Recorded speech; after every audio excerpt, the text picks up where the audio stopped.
Shalom, selamat pagi Bapak Ibu Saudara yang dikasihi Tuhan. Selamat datang di rumah Tuhan. Saat ini kita persiapkan hati dan pikiran kita untuk memuji dan menyembah Tuhan. Sebelum kita mulai ibadah kita, mari kita bersatu di dalam doa. Bapak, kami mengucap syukur hari ini Tuhan. Kami boleh berkumpul di dalam bait-Mu yang kudus Tuhan. Biar kiranya Tuhan sucikan, kuduskan hati dan pikiran kami. Bahkan tempat ini untuk kami sama-sama layak melayani Engkau ya Tuhan. Menikmati hadirat-Mu ya Bapa. Dan kami percaya Tuhan hadir di tempat ini melawat setiap kami. Dari awal pertengahan ibadah kami sampai akhirnya. Tuhan ada dan melawat setiap kami. Kami berdoa buat teman-teman kami, saudara-saudara kami yang masih dalam perjalanan. Tuhan percepat langkah mereka. Agar kami sama-sama menikmati hadirat Tuhan di tempat ini. Terima kasih ya Tuhan, terima kasih. Tidak ada satupun kami yang terlewatkan oleh Engkau ya Tuhan. Semua kami boleh mengalami Tuhan hari ini. Dalam nama Yesus kami serahkan ibadah ini ke dalam tangan Tuhan. Haleluya. Amin. Mari sama-sama kita bangkit berdiri. Kita mau datang di hadirat Tuhan. Kami bawa penyembahan kami yang terbaik buat Engkau ya Yesus. Sebab Kau layak terima pujian dari setiap kami Tuhan. Haleluya.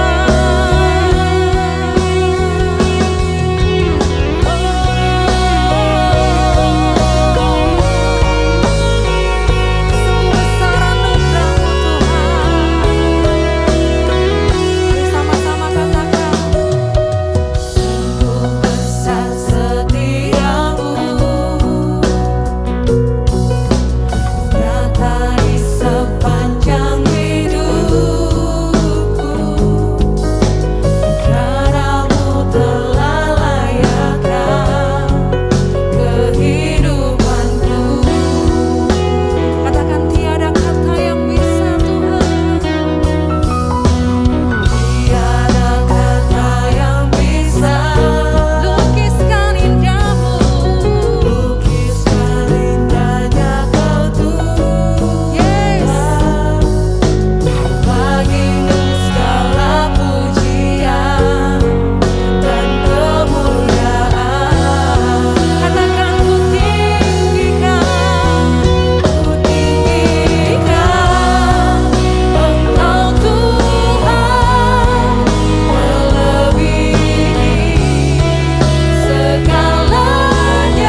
Kami percaya Tuhan mendengar seruan hati kami. Dan setiap kami yang hadir pada pagi hari ini akan menikmati lawatan Tuhan. Setiap engkau yang merindukan Tuhan, pastikan engkau bertemu dengan Tuhan saat ini. Dia ada di tempat ini. Dia siap melawat setiap hati kita. Terima kasih Tuhan, terima kasih. Dan kami percaya Tuhan, Engkau bertahta di setiap puji-pujian kami. Terpujilah nama Tuhan. Dan kami mau lebih lagi memuji dan memuliakan Engkau. Dalam nama Yesus, kami berdoa dan mengucap syukur. Yang percaya sama-sama katakan, amin. Berikan kemuliaan buat Tuhan kita. Berikan salam sehati kepada kiri kananmu, Tuhan mengasihimu. Haleluya, selamat datang buat Pak Suwito dan Tante Eti yang sudah ada bersama dengan kita. Kita mau sama-sama memuji Tuhan hari ini. Mari sama-sama katakan, Tuhan peranaiku. Haleluya. Bertepuk tangan bersama-sama buat Tuhan kita.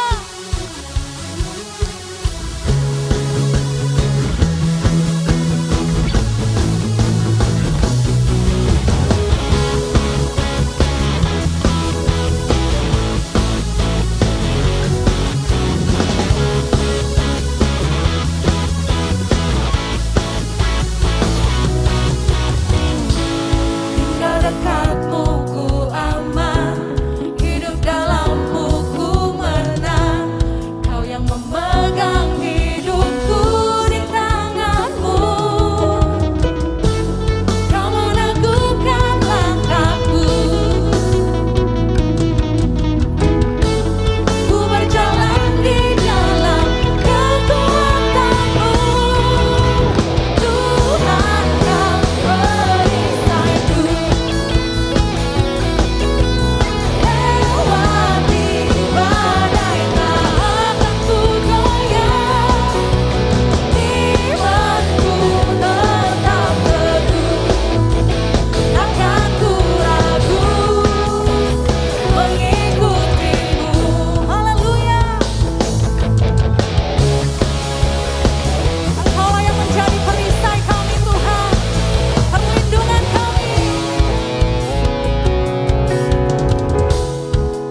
persiapkan hati kami untuk kebenaran firman-Mu Tuhan.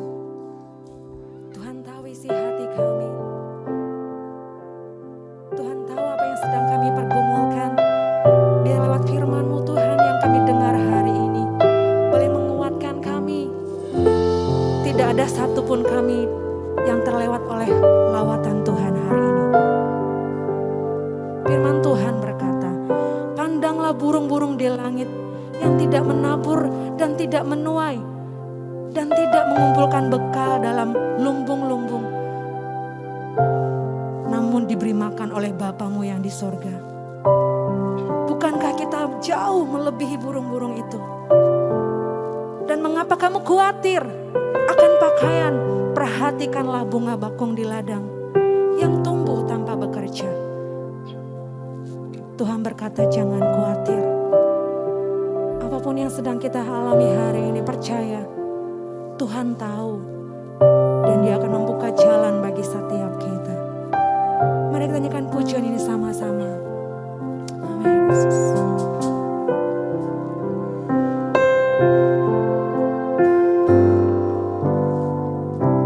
Perhatikanlah bunga bakung di ladang, Tuhan hiasi tanpa bekerja.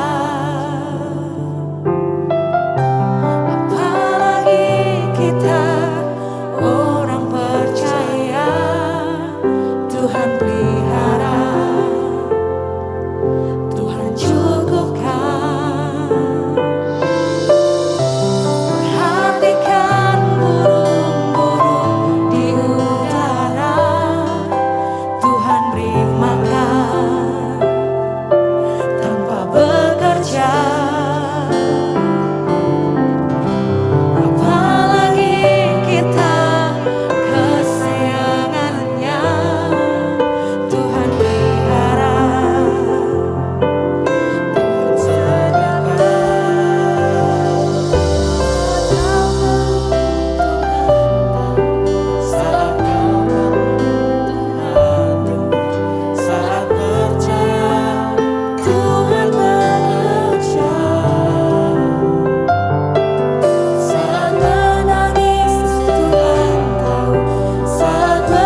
Shalom jemaat yang dikasihi Tuhan, senang sekali saya Pendeta Rubin Adi Abraham bisa menyampaikan firman dalam ibadah online pada hari ini.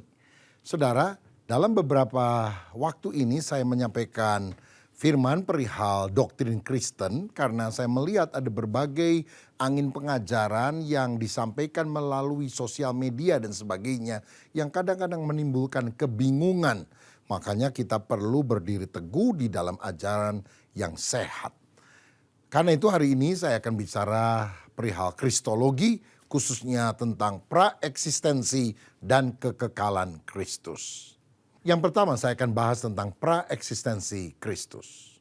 Saudara, pada masa kini ada banyak orang menganggap Yesus itu adalah manusia yang baik, pengajaran agama Kristen.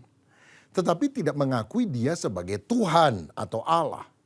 Mereka hanya menganggap dia adalah orang yang perlu dijadikan teladan saja karena kesalehannya. Ini terjadi karena mereka tidak paham akan praeksistensi dan kekekalan Kristus. Apa yang dimaksudkan dengan praeksistensi Kristus? Saudara, praeksistensi artinya Kristus itu sudah ada, sudah eksis sebelum dia dilahirkan di Bethlehem. Kita ini baru ada, baru eksis setelah kita lahir. Tetapi Yesus itu sudah ada jauh sebelum dia lahir. Misalnya kalau saudara umurnya 30 tahun. 100 tahun yang lalu saudara ada di mana? Tidak ada, belum ada. Karena manusia itu ada awalnya, tidak ada akhirnya. Sedangkan Allah itu tidak ada awalnya, tidak ada akhirnya. Jadi Kristus tidak bisa kita bilang baru ulang tahun yang ke-2023 atau 2025 tahun yang lalu. Seakan-akan sebelum itu dia belum ada. Tidak. Istilah praeksistensi hanya dapat digunakan untuk Kristus yang menunjukkan keunikan dan keilahiannya. Jika demikian bagaimana dengan Yeremia 1 ayat yang kelima? Karena Allah pernah berfirman demikian. Sebelum aku membentuk engkau dalam rahim ibumu, aku telah mengenal engkau. Apakah ini berarti manusia punya praeksistensi dan sudah diketahui Tuhan sebelum dia ada? Jawabannya ini bukan tentang praeksistensi manusia. Tetapi ayat ini hanya menunjukkan bahwa Allah itu maha tahu. Dia sudah tahu sebelum kita ada, dia sudah tahu sebelum kita lahir. Jadi praeksistensi itu hanya dimiliki oleh Yesus. Yesus sudah ada sebelum dia lahir di Bethlehem. Lebih kurang 2000 tahun yang lampau. Sekarang kita akan lihat beberapa bukti praeksistensi atau ada yang menyebutnya prainkarnasi Kristus. Yang pertama, Kristus itu datangnya dari sorga. Yohanes 6 ayat 51 berkata, "Akulah roti hidup yang telah turun dari sorga." Seperti orang Israel 40 tahun diberi mana roti dari sorga. Mereka makan, mereka kenyang, tapi besoknya lapar dan akhirnya toh mati.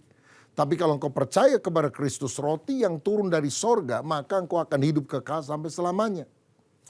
Yohanes 3 ayat 13 berkata, "Tidak ada seorang pun yang telah naik ke sorga selain daripada dia yang telah turun dari sorga, yaitu anak manusia." Artinya, nggak ada manusia dengan amalnya, kebaikannya, kesalehannya, walaupun dia pemimpin agama, yang bisa membawa kita ke sorga. Yang bisa bawa kita ke sorga itu cuma sang pemilik sorga yang datang ke dunia. Dan namanya adalah Yesus. Itu sebabnya mengapa kita harus percaya kepada Yesus dan bukan pemimpin agama yang lain. Karena semuanya mati dikuburkan. Selesai. Hanya Yesus yang mati, dikuburkan, bangkit, naik ke sorga. Karena apa? Asalnya dari sorga. Dan dia bisa membawa semua orang dari bumi ini ke sorga jika kita percaya kepadanya. Bukti yang lain, Kristus itu telah ada sebelum Abraham. Sebab dalam Yohanes 8 ayat 58 dikatakan, "Sesungguhnya sebelum Abraham jadi, aku telah ada." Loh, Abraham itu kan hidup 2000 tahun sebelum Yesus. Kok Yesus bilang, "Aku sudah ada sebelum Abraham lahir"? Nah, saudara-saudara, sebetulnya Yesus tidak berbohong. Dia hanya ingin menunjukkan praeksistensinya dari kekekalan itu. Sebelum Abraham jadi, aku telah ada atau aku ada. Nah, di dalam Injil Yohanes ada 7 kali perkataan aku ada atau aku adalah terang dunia, aku adalah roti hidup, aku adalah gembala yang baik, aku adalah jalan kebenaran dan hidup, dan seterusnya. Nah, sebetulnya istilah aku ada, ego eimi ini berkaitan dengan nama yang diperkenalkan oleh Allah kepada Musa ketika Musa disuruh membawa orang Israel keluar dari negeri Mesir, negeri perbudakan. Dia menyebut dalam Keluaran 3:14, Ehyeh Asher Ehyeh, I am that I am. Aku adalah aku. Lalu ayat berikutnya itu disebut sebagai YHWH atau kadang orang menyebutnya sebagai Yahweh. Jadi waktu Allah bilang YHWH, aku adalah aku ada. Yesus mengucapkan itu di perjanjian baru. Kamu tahu siapa aku? Aku ada. Dengan demikian dia mengakui bahwa dirinya adalah Yahweh itu sendiri. Allah itu sendiri. Nah, saudara-saudara, kalau kita lihat ya, dalam Mika 5 ayat 1. Ada firman juga yang berkata, tetapi engkau hai Betlehem Efrata, hai yang terkecil di antara kaum Yehuda, daripadamu akan bangkit bagiku seorang yang akan memerintah Israel, yang permulaannya sudah sejak purbakala, sejak dahulu kala. Nah, istilah permulaan sudah sejak purbakala atau sejak dahulu kala itu ditulis sebagai from everlasting dalam bahasa Inggris. Artinya dari kekal. Berarti Yesus itu adalah Allah yang kekal. Berikutnya kita lihat, Yesus adalah pencipta segala sesuatu. Yohanes 1 ayat 3. Segala sesuatu dijadikan oleh Dia, dan tanpa Dia tidak ada sesuatu pun yang telah jadi dari segala yang telah dijadikan. Kalau Yesus baru ada waktu dia lahir di Bethlehem, bagaimana dia menciptakan segala sesuatu? Karena segala sesuatu itu bisa ada, bisa jadi karena Yesus yang menciptakannya. Termasuk saya dan saudara diciptakan oleh Yesus. Selanjutnya kita melihat Yesus itu ternyata sehakikat dengan Allah. Yohanes 10 ayat 30 Yesus berkata, aku dan Bapa adalah satu. Bukan cuma satu visi, satu pikiran, satu perasaan, tapi satu hakikatnya, sederajat. Karena ternyata Yesus itu memiliki kemuliaan bahkan sebelum dunia dijadikan. Coba saudara perhatikan Yohanes 17 ayat yang kelima. Oleh sebab itu ya Bapa, permuliakanlah aku padamu sendiri dengan kemuliaan yang kumiliki di hadiratmu sebelum dunia ada. Jadi Yesus itu sudah ada sebelum dunia ini diciptakan. Karena dunia ini juga diciptakan oleh Yesus. Makanya Yesus itu bukan cuma manusia biasa. Yesus itu Tuhan, Yesus itu Allah. Filipi 2 ayat 6 juga mencatat bahwa Yesus yang walaupun dalam rupa Allah tidak menganggap kesetaraannya dengan Allah sebagai milik yang harus dipertahankan. Berarti siapa Yesus? Yesus itu setara, sejajar dengan Allah. Karena dia sendiri adalah Allah.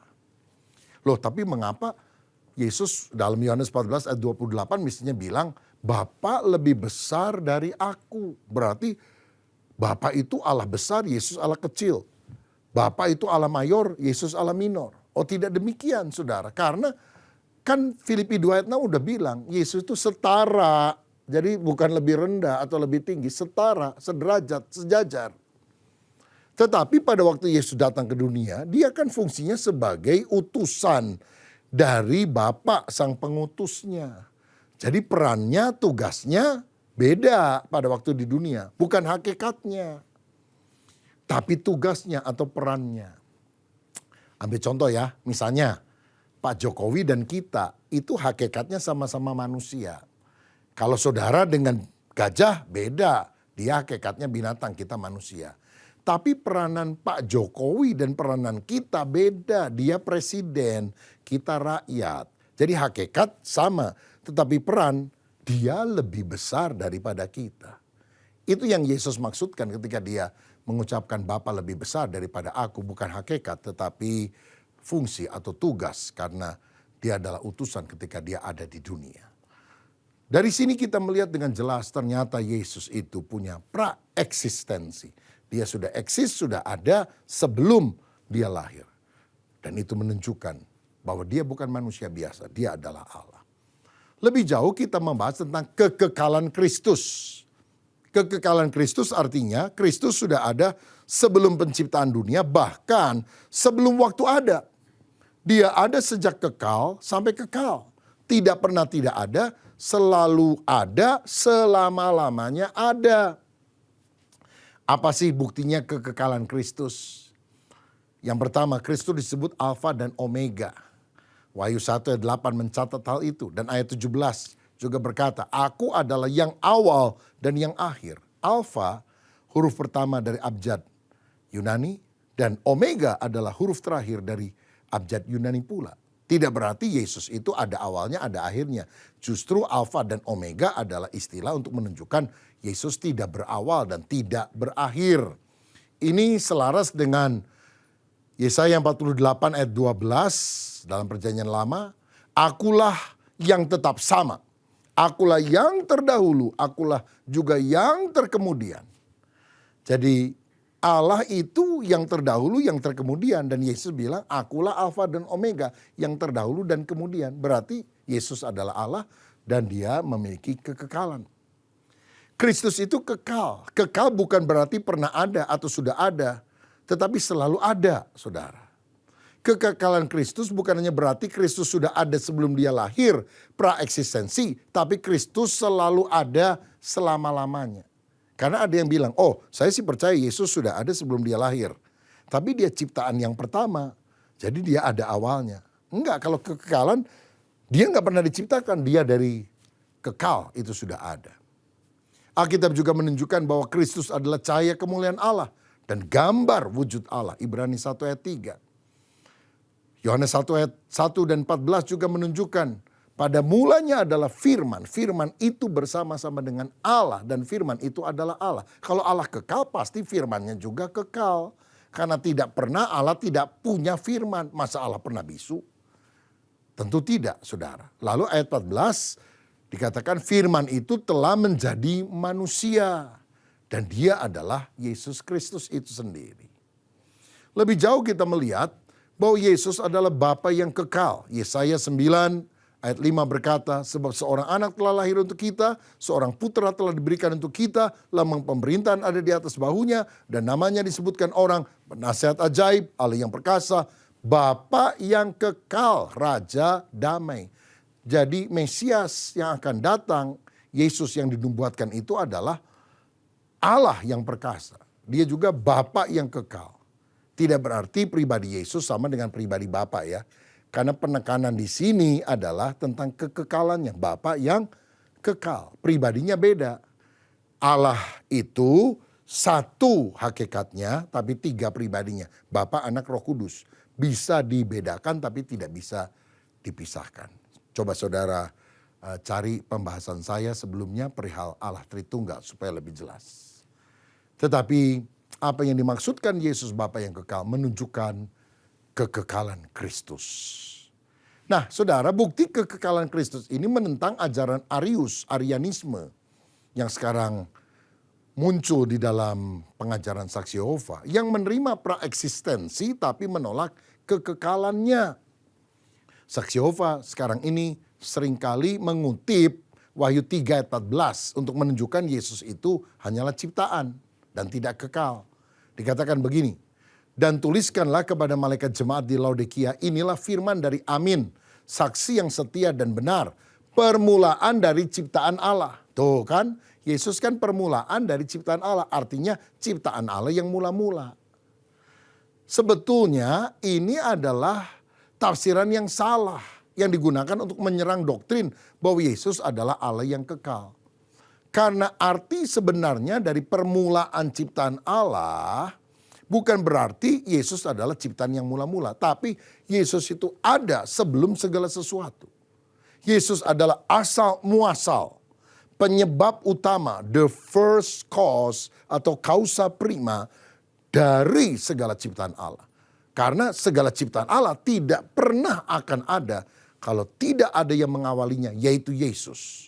Ini berarti dia adalah sang pencipta itu sendiri. Ini selaras dengan Yohanes 1 ayat 3. Segala sesuatu dijadikan oleh dia, Yesus. Dan tanpa dia, Yesus, tidak ada suatu pun yang telah jadi dari segala yang telah dijadikan.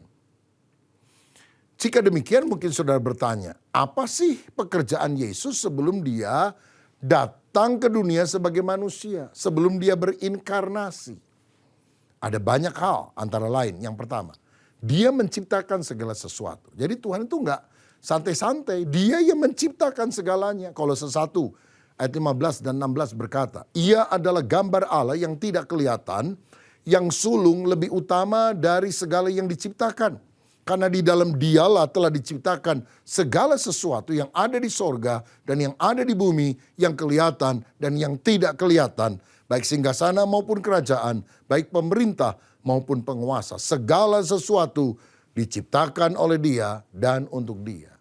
Jadi apa yang dikerjakan Yesus sebelum dia lahir di Bethlehem? Menciptakan segala sesuatu, termasuk menciptakan saya dan saudara. Makanya kita ini hidup hanya untuk kemuliaan Tuhan.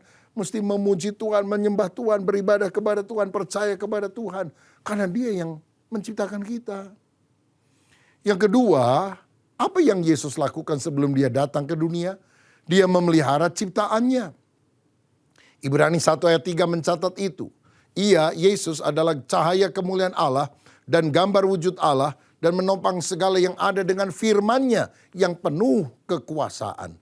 Dan setelah ia selesai mengadakan penyucian dosa, ia duduk di sebelah kanan yang maha besar di tempat yang tinggi. Jadi Yesus menopang segalanya dengan firman.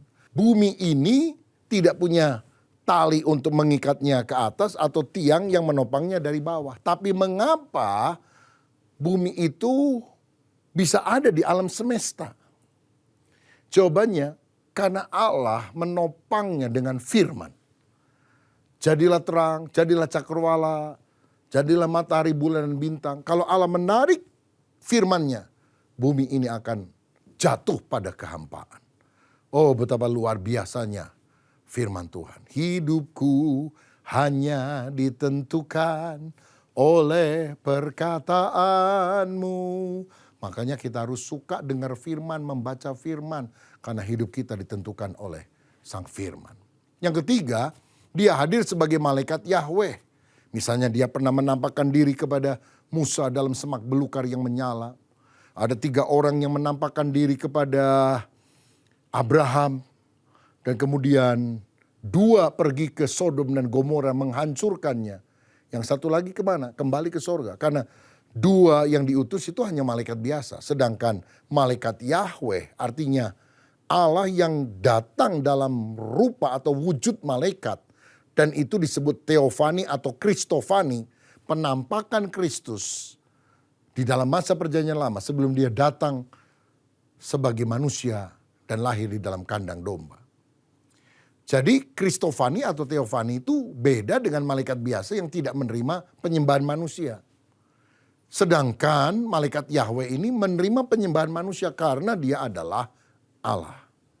Bahwa teofani atau kristofani adalah salah satu pribadi dari Trinitas nyata oleh fakta bahwa penampilan malaikat Yahweh berhenti setelah inkarnasi.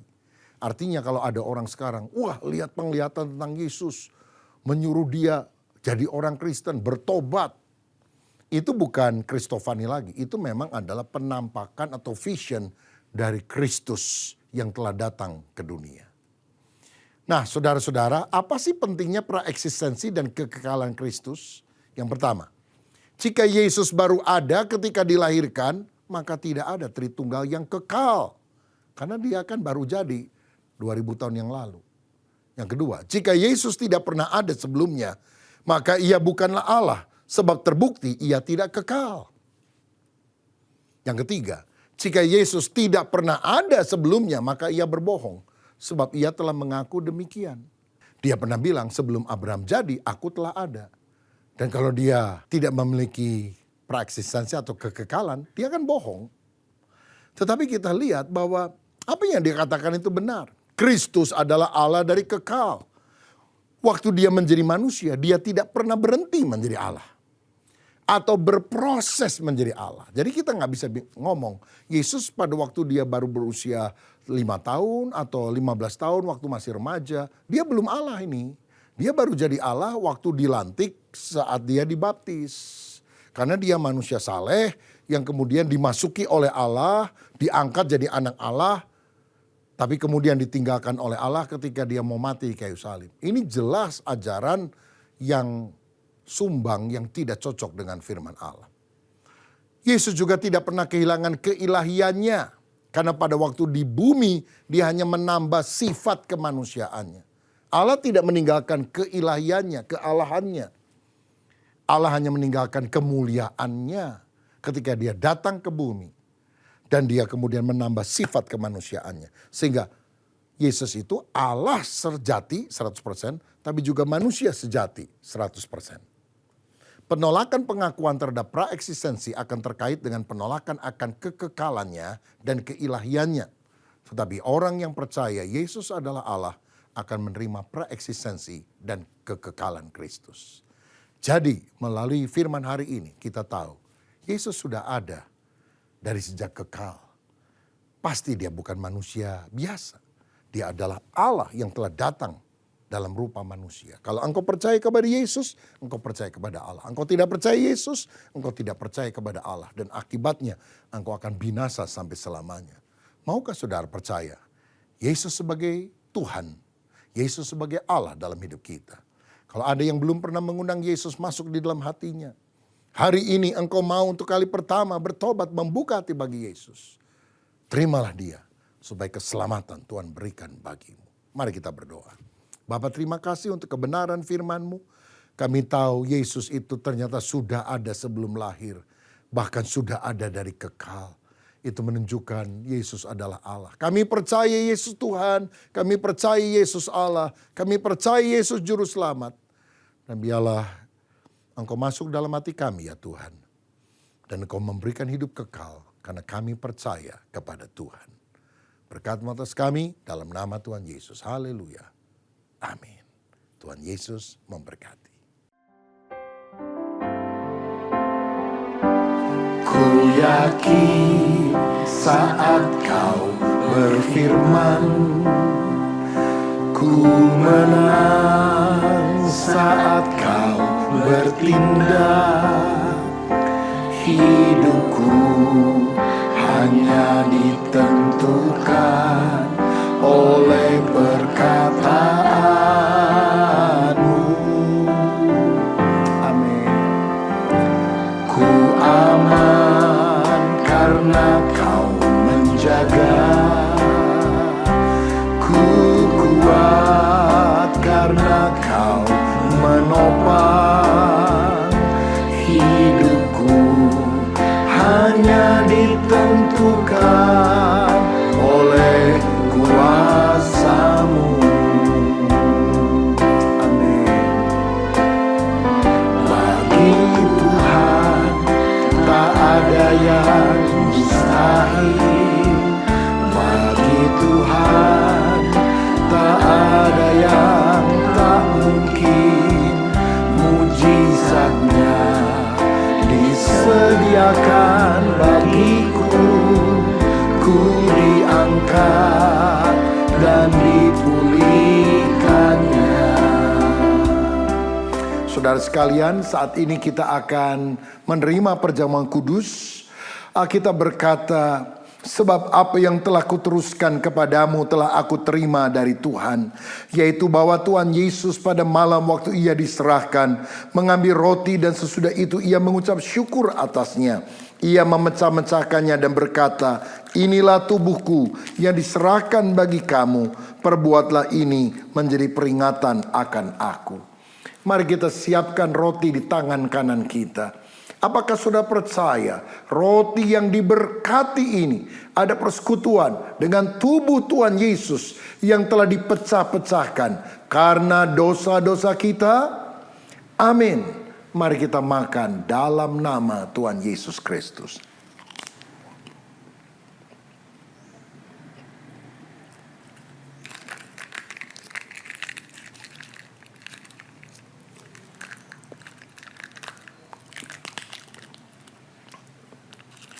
Selanjutnya firman Tuhan berkata, demikian juga ia mengambil cawan sesudah makan, lalu berkata, cawan ini adalah perjanjian baru yang dimateraikan oleh darahku.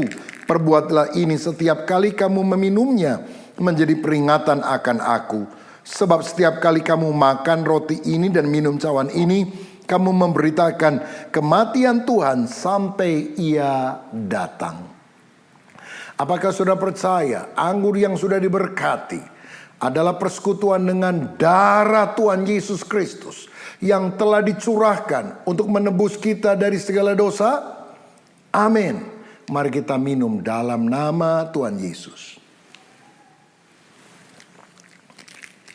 Terima kasih Tuhan untuk kebaikan-Mu, untuk penebusan-Mu, untuk apa yang sudah Engkau lakukan. Biar hidup kami selalu bergantung kepada kebenaran firman-Mu. Bagi Tuhan tak ada yang mustahil. Bagi Tuhan tak ada yang tak mungkin. Mujizatnya disediakan bagiku. Ku diangkat dan dipulihkannya. Ku diangkat dan dipulihkannya. Ku diangkat dan dipulihkannya.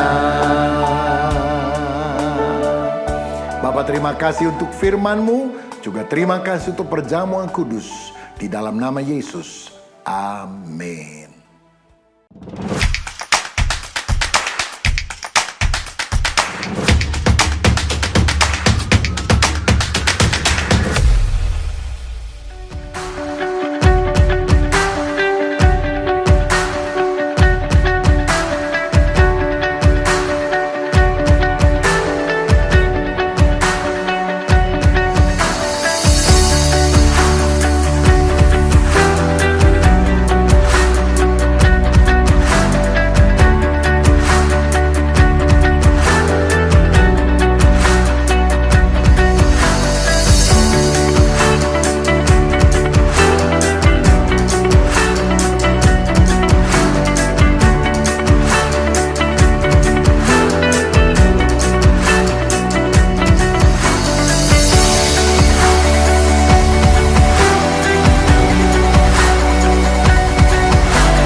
Shalom saudara sekalian, kita harus memiliki iman yang hidup kepada Kristus.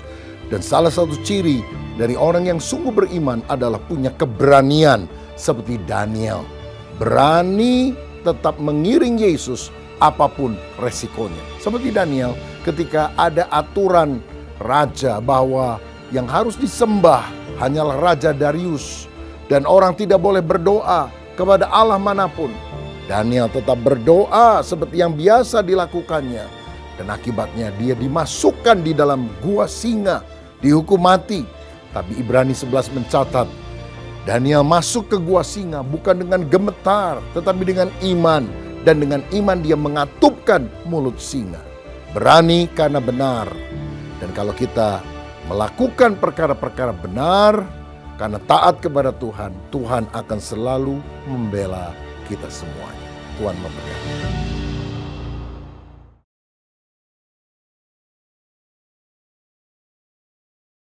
Demikianlah seluruh rangkaian ibadah yang telah kita ikuti bersama. Kami berharap Bapak Ibu, saudara-saudari diberkati dengan pujian penyembahan dan firman Tuhan yang telah dibagikan. Sebelum kita mengakhiri ibadah online ini serta menerima berkat Tuhan, mari kita tundukkan kepala untuk kita berdoa bersama-sama. Terima kasih buat pemeliharaan dan penyertaan Tuhan sepanjang minggu ini. Kami terus berdoa biarlah firman Tuhan yang disampaikan menjadi kekuatan, pengharapan bagi kehidupan kami. Secara khusus kami berdoa buat tim gembala kami, Pak Julius Abraham, Pak Rubin Adi, Pak Suito, Pak Suryanta, beserta keluarga mereka masing-masing. Biar Tuhan senantiasa memelihara hidup mereka, menyertai mereka, agar dimanapun mereka boleh berada, mereka tetap menjadi panutan, teladan, dan soko guru bagi banyak orang. Memberkati seluruh jemaat Tuhan yang ada di Kedoya, Tuhan, biarlah Engkau yang senantiasa mencukupkan apa yang mereka butuhkan, agar mereka senantiasa dapat menikmati hari-hari hidup mereka dengan penuh ucapan syukur. Bahkan Tuhan juga beri kekuatan agar mereka dapat membangun harmonisasi pelayanan dalam keluarga, agar mereka juga boleh menjadi berkat bagi lingkungan mereka masing-masing.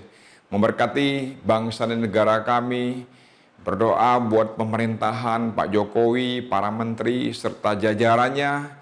Ini doa dan pengharapan kami Tuhan. Kami alaskan hanya di dalam nama Tuhan Yesus Kristus. Kami mengucap syukur dan kami telah berdoa. Haleluya. Amin. Saudara, angkat tanganmu, angkat hatimu, dan terimalah berkat Tuhan. Biar berkat daripada Allah Bapa, kasih daripada Tuhan Yesus Kristus, persekutuan dan penghiburan dari Roh yang Kudus, biar itu tinggal di dalam hidup saudara dan saya. Sehingga kita boleh tetap hidup dengan kuat, tetap beriman, dan tetap setia kepada Tuhan.